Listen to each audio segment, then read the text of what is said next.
What's going on, YouTube? Welcome back to the channel Imagining Tech. Peace and love to all of the viewers all over the world. Thank you guys so much for tuning in. So today I want to talk a little bit about digital ownership on blockchain. Now, we know that the blockchain technology is useful for so many different purposes. It's going to completely change our lives in so many different ways. But having ownership of our digital identity, a solution that Dan Lermer is actually working on in conjunction with Block One. They're actually working with they're working to create a unique ID solution, and they got the patent for it out now. So that is so powerful because you're going to be able to have a digital identity completely on the blockchain. And the more I think about it, it's actually the patent that kills patents. That's the ironic thing about it, because Dan Larimer patented this technology, but ultimately what I think this leads to is a world where you will have ownership of all of your ideas, all of your creative thinkings, all of your art, your music. Like, everything will be able to be tokenized and exist on a blockchain. So it's kind of funny and ironic that Dan Larimer might have possibly patented away the patent, because there's going to be no need to patent anymore, guys, because patents are just used to protect your product from somebody stealing your product, copywriting your product, you know, somebody coming with potentially more resources and beating you to the market. That's really all patents are for. It's for you to monetize your idea to the best of your, abilities, without somebody coming in and stealing your property. Essentially, that's what they look at a patent as, is your property. When that's what a patent basically means. So it's ironic because, like I said, this might be what gets rid of patents altogether, because now we have blockchain. Now everything can be tokenized. You can have access to these private keys that are going to all exist under some sort of biometrics that is unique to you, and you'll have a digital identity that is online that you can use for everything. And it's just incredible, guys.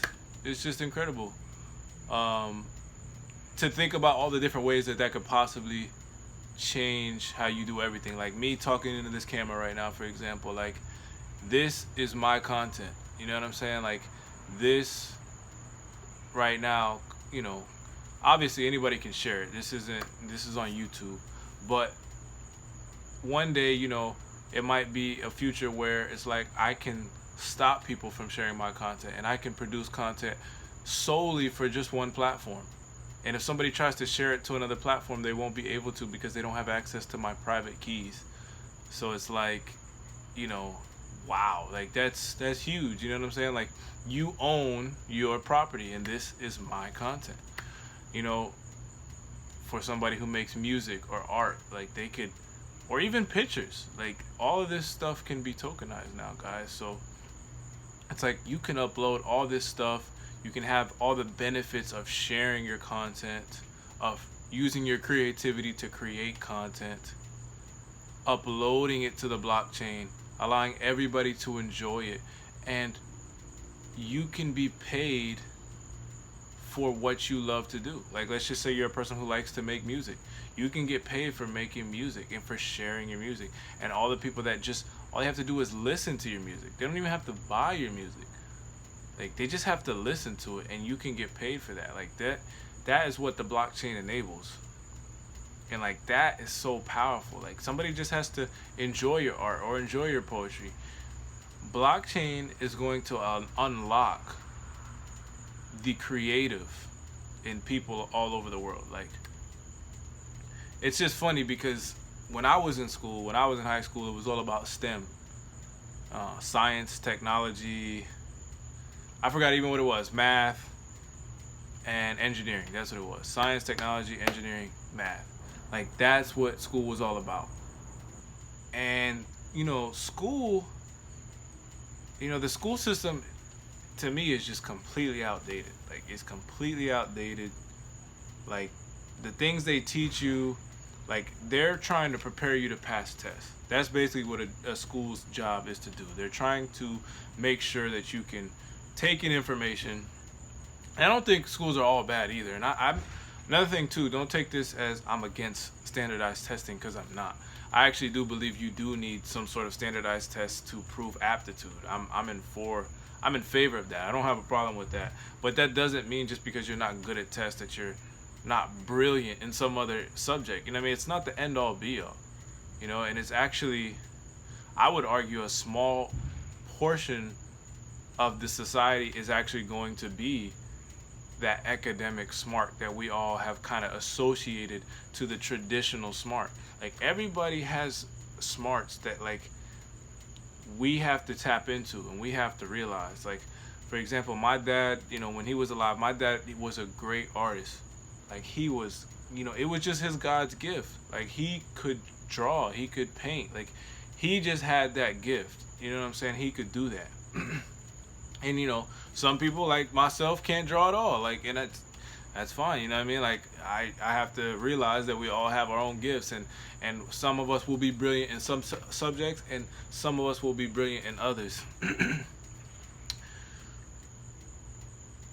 But the point I'm trying to make is that I really believe digital ownership, the ability to own all of your content, all of your creative ideas, like, that's what we're moving towards.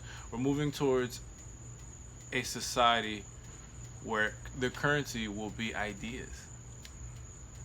And how powerful is that? Like, wow, that's just saying that, I was just like, man, wow, like, how powerful is that? The currency will be ideas. And the currency is, everybody has ideas. So nobody will be poor. You know? That's even better than universal basic income. That's the real universal basic income. Blockchain has the real universal basic income. And platforms like Voice, that's why I'm so excited for platforms like Voice, because Voice is going to be a engine that creates that, it's going to reward content creators. And that's the biggest thing. Like, 2019, 2020 going forward, it's going to be all about content. It's going to be all about creative. You know? Because that's what really the job market, I feel like, has been missing. You know, we got all these useless jobs. Like, how many people in the economy actually have a good job? And when I say a good job, I mean, a good job to me is a job that you can raise a family, have a wife, have a couple kids, pay for your house, and still have some money in savings, and you don't absolutely despise it. And I would argue that there's not, like, to do that, I mean, it all depends on where you live, what state you live, what country you live in. Obviously, this is all dependent on a lot of factors. But where I live, you got to make, like, honestly, like, in order to do that, and this is assuming your wife doesn't work, this is just one person supporting a family. Like, what used to be able to be done, like, back in the 50s and 40s, like, that was the golden era of America. And that's what all these people kind of have as a vision in their mind when they say make America great again. Like, they're thinking about when a guy could literally do that. He could go with little to no education, go get a job working at a factory, and then raise a family. Like, that is just not reality right now. Like, if you don't have a degree in one of those subjects, like I said, STEM, you're not going to be able to do that, because you need at least $70,000 to $90,000 a year to do that. And again, like, it's possible, of course. Like, I think the economy certainly makes that possible. For example, my cousin went to school, got his doctorate's degree, and now he's going to become a pharmacist. He's going to be making $55 an hour starting off. And he has his degree, and that's, to me, a high level of success. Yeah, you have student loan debt, but you can pay that off. Like, you can pay that off. So that's not a big issue. Where the issue comes in is our economy doesn't address the creative. It only wants to reward and pay people who work in those academic fields. And there's nothing wrong with those fields. Those fields are important. Those fields are huge. They're powerful. And you know, all of that. I'm not trying to take away from anybody who likes math or anything like that. Math is beautiful. Math is how the blockchain works. But, you know, we still have to think about the other, you know, side, which is the creative side, you know? And the creative side is equally powerful. Like, equally powerful. Like, you know, you have to have both. Like, the ability to create a powerful piece of art, like a powerful song, you know what I mean, or a powerful poem, like that, or a movie, you know what I'm saying, like that, you can literally change someone's life. And by changing someone's life, you kind of change the course of another person's life, and it kind of just like domino effects. So yeah, like I'm super excited for platforms like Voice that are going to finally allow people of all different, you know, all the creatives to come out and just, you know, be able to push their content, be able to share their content with the reward. And not only that, be able to reward listeners and early adopters and people who share. Like, if you have a really good piece of music, or you write really powerful poetry, and like and I'm like, man, I really like this guy's stuff. Like, I've been the early adopter to so many things in my life. Like, I honestly feel like that is one of my gifts. Like, just being an early adopter in things that end up being big. And so, yeah, like, imagine being able to, like, do that. Like, you know what I mean? Like, because if that's the case, I just might be the richest man alive one day. Like, if I could literally just pick talent, I'm great at picking talent. I am great. Like, I love, like, I see potential, like, always, you know. So, but anyways, like, kind of ranting right now, but digital ownership is gonna be big, and it really is as big as the imagination can take it. Like, everything can be on the internet now. Because when I say on the blockchain, essentially it's on the internet. And if it's on the internet, it's forever. But it's like, you know what? You know what's funny? You know what's funny? And this thought literally just came to my mind. The internet started how?